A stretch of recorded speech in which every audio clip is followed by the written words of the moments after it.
Assalamualaikum warahmatullahi wabarakatuh.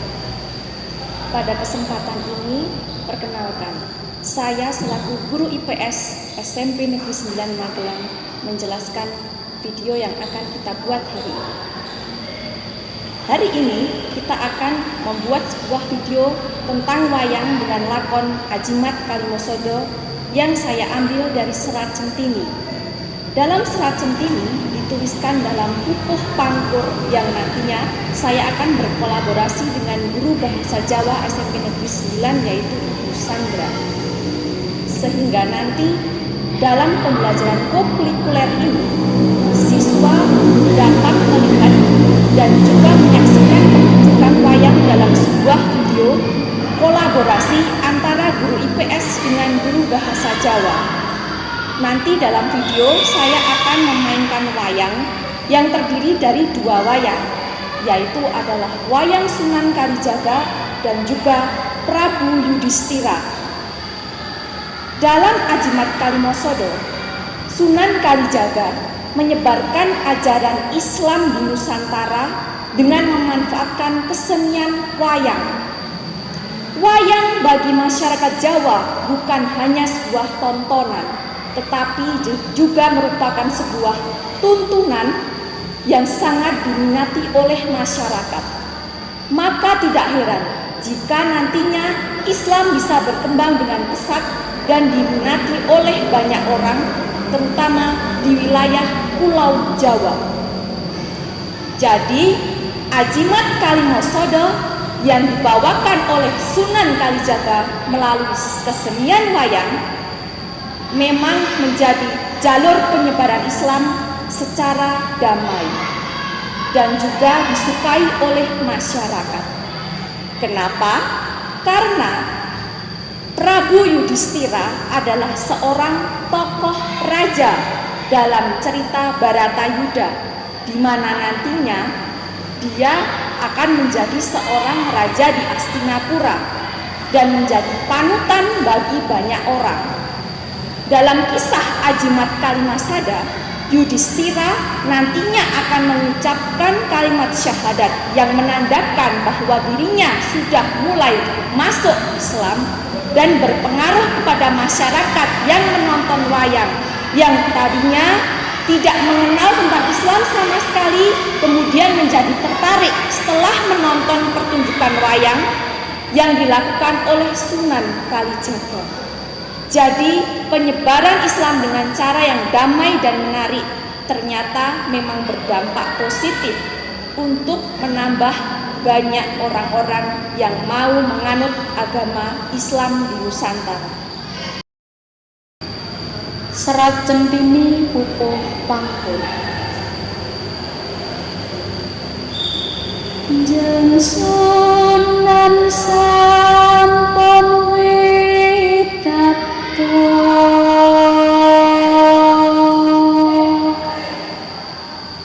tembung buta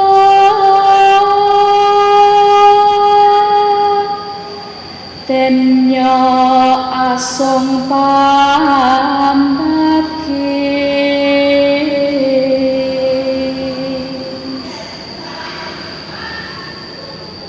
mangga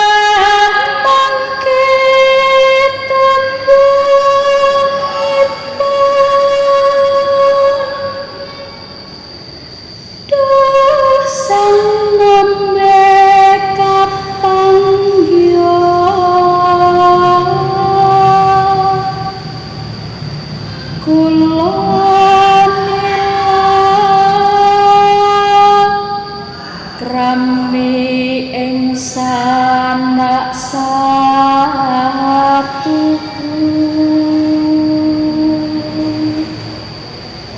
sinten jujuluk sampeyan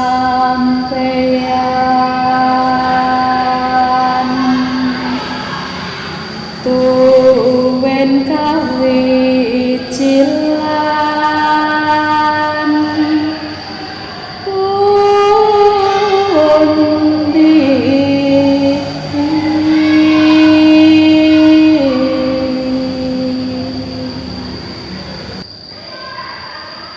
Punapa ingkang sinatya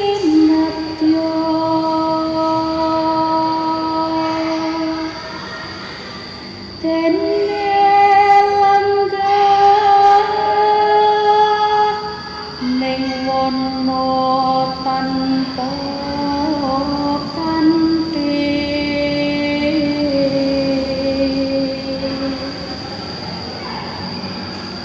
miwah ping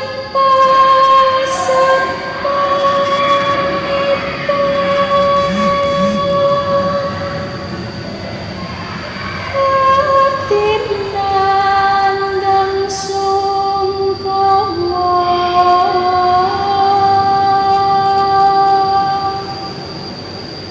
kang tinanya mangertos lajeng matur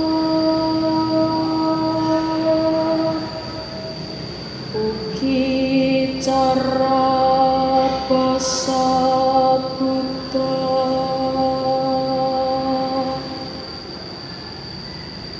mekaten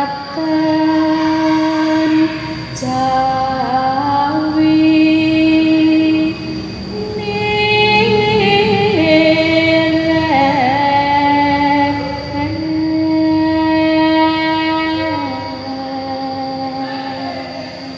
Di zaman akhir kekuasaan negara Majapahit, para wali yang dikenal dengan sebutan Wali Songo sepakat untuk mendirikan negara baru yang dilandaskan agama Islam. Letak dari negara baru itu mengambil tempat di hutan Gelagahwangi. Negara baru ini kelak dinamakan Negara Demak. Para wali segera menyuruh para santri untuk membabat hutan Gelagahwangi sebagai bakal calon ibu kota negara baru. Ribuan orang yang mengerjakan. Para pembabat hutan itu menemui keanehan selama mengerjakan tugas. Ketika di pagi hari hutan sudah dibabat sampai bersih, sorenya mereka tumbuh lagi. Ketika sore sudah dibabat bersih, paginya sudah menjadi hutan yang lebat lagi. Suatu hari, Sunan Kalijaga tiba di tepi hutan Gelagahwangi. Beliau mendapat cerita bahwa banyak sekali keanehan yang terjadi di hutan tersebut. Hutan Gelagahwangi dipercaya ada penunggunya yang sering mengganggu pekerjaan para pembabat hutan. Sunan Kalijaga hendak menemui si pengganggu dengan cara yang baik-baik. Maka yang pertama diucapkan adalah perkataan salam. Assalamualaikum. Artinya semoga keselamatan untuk engkau semua. Ucapan salam direspon dengan baik oleh para penunggu hutan. Dengan ditandai kabut yang menyelimuti hutan seketika sirna. Hutan Gelagahwangi nampak terang benderang. Kanjeng Sunan Kalijaga segera masuk ke dalam hutan untuk mengetahui sebab apa yang menjadi sumber keanehan tersebut. Sunan Kalijaga memutari seluruh isi hutan untuk mencari sesuatu yang janggal yang sekiranya menjadi penyebab keanehan di hutan Gelagahwangi. Ketika sampai di tengah hutan yang tampak belum dijamah oleh manusia, terlihat olehnya sesosok manusia yang tinggi dan besar.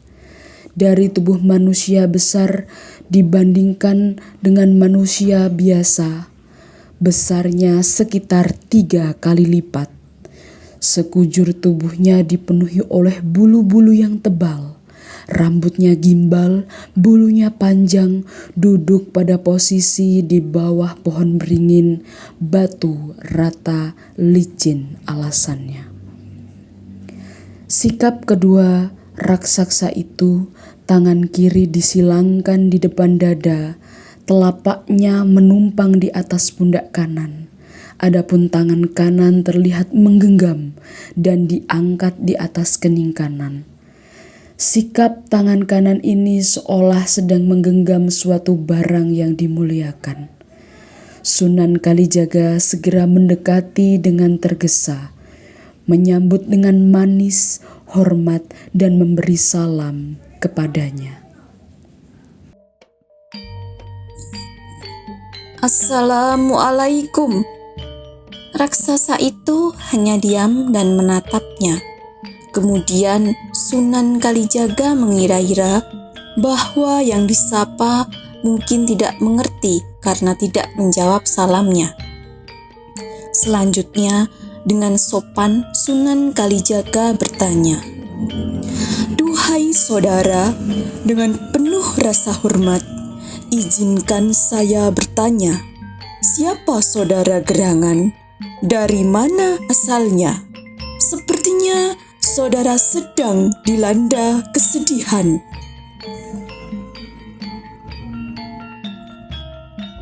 "Benar, saudara. Saya memang sedang menanggung kesedihan. Saya adalah Yudhistira, asal dari negeri Amarta. Di zaman dahulu, saat masih dikuasai agama Brahma." "Saudara di zaman dahulu melakukan pekerjaan apa?" "Dahulu kala, saya adalah seorang raja dari Astinapura. Lalu, siapa gerangan Anda? Apa maksud dan tujuan Anda datang ke hutan ini?"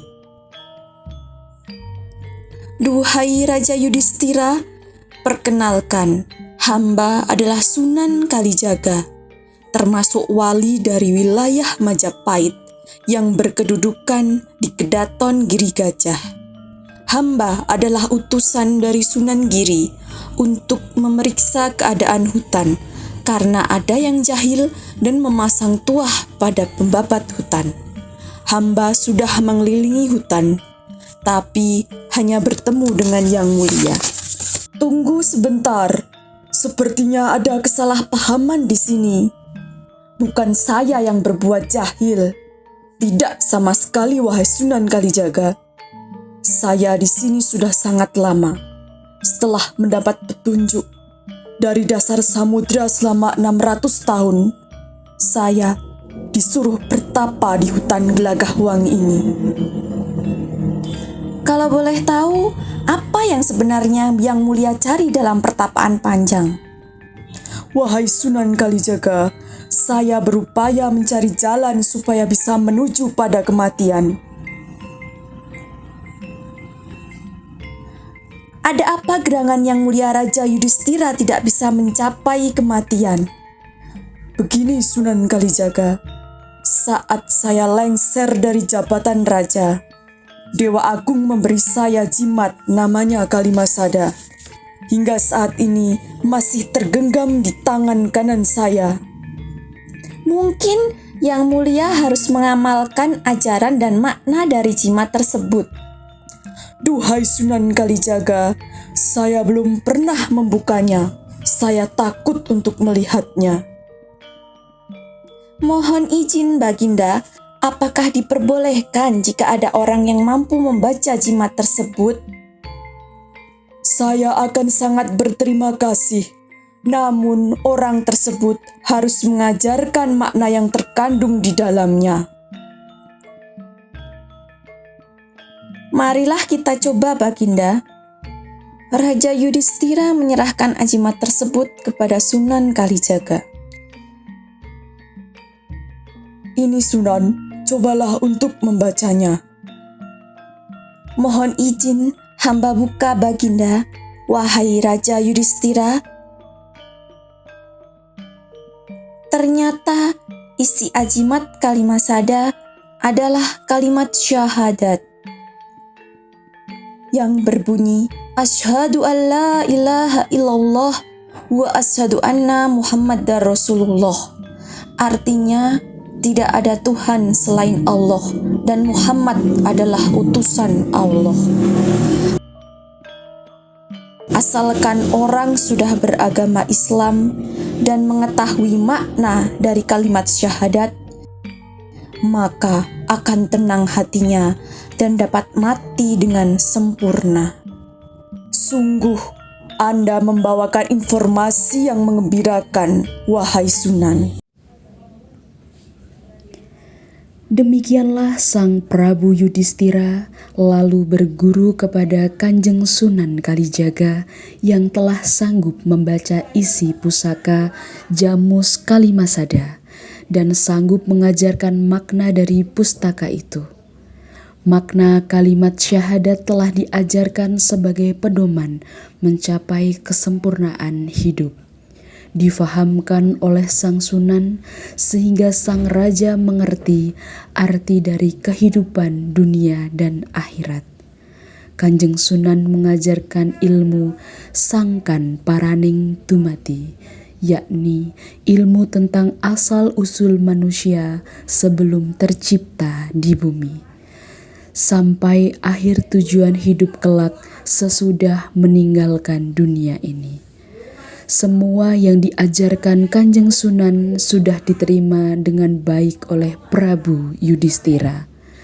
Sudah hilang rasa was-was dari dalam hati Sri Yudhistira. Rasa khawatir tak terucap lagi. Sudah awas penglihatannya terhadap segala kehidupan. Sudah mantap hati masuk ke dalam agama Islam.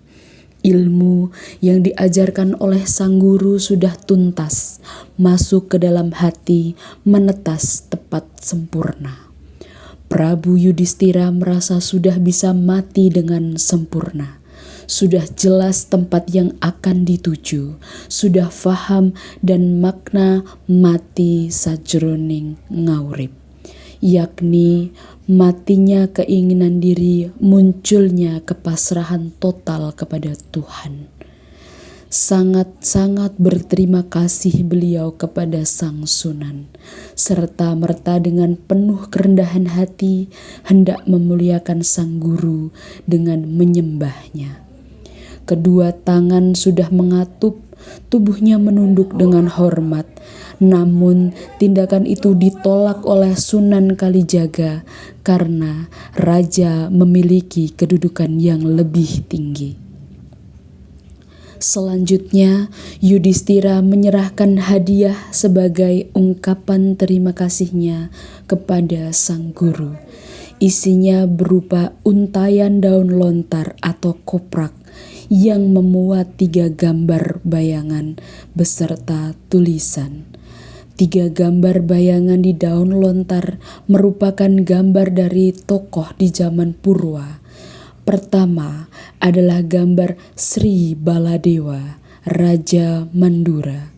Kalau dalam serat Pustaka Raja Purwa, Mandura adalah pulau Mandura yang masih menyatu dengan Nusa Jawa. Kedua adalah gambar raja dari Dwarawati, yakni Prabu Sri Badara Kresna. Kedua raja merupakan saudara sepupu dari Sri Yudhistira. Gambar ketiga adalah Arya Werkudara, yang ini adik kandung Sri Yudhistira.